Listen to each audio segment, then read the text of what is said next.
තරුණයා.com web අඩවියට ප්‍රවිෂ්ඨ වන ඔබ සැමටම යහපතක්ම වේවා.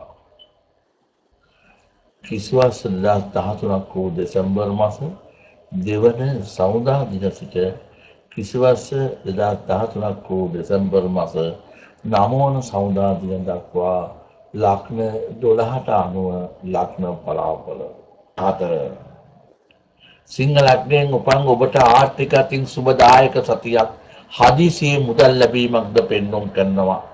ඒ වගේම රැකියාව පැත්තෙන්ද ඔබට සුබයි. දරුඵල අපේක්ෂාවෙන් පසුවන සිංහ ලග්න කාන්තාවන්ට පින්බරම දරුවන් බිහි කිරීමට මේ සතියේ වාසනාව හිමිවන අතර දරුවන්ගේ වැඩ කටයුතු වලින් සිංහ ලග්න දෙමව්පියන්ට සතුටු වෙන්න අවස්ථාව උදා වෙනවා.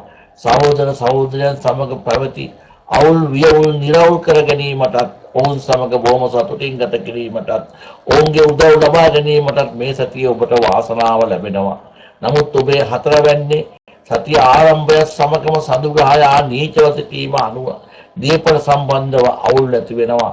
ඥාතීන් සම්බන්ධව අවුල් ඇති වෙනවා. ඔබේ මව් අසනීප තත්ත්වයෙන් පසුවන්නේ නම් මව්ගේ අසනීප තත්ත්වයන් වැඩි වෙනවා. ඒ වගේම හදවත් සහ හදවත් ආශ්‍රිත අසනීප වලින් පෙළෙන අයගේ අසනීප තත්ත්වයන් උස්සන්න වෙනවා. ඔබ ඒ ගැන විශේෂයෙන්ම සැලකිලිමත් වන්න. ඔබට වඩාත්ම සුබදායක දිනය වන්නේ ඉරිදා දිනය. ඔබට අසුබදායක දිනය වන්නේ සෙනසුරාදා දිනය. ඔබ ඒ ගැන සැලකිලිමත් වන්න. ඔබට වඩාත්ම සුබදායක අංකය වන්නේ අංක 5.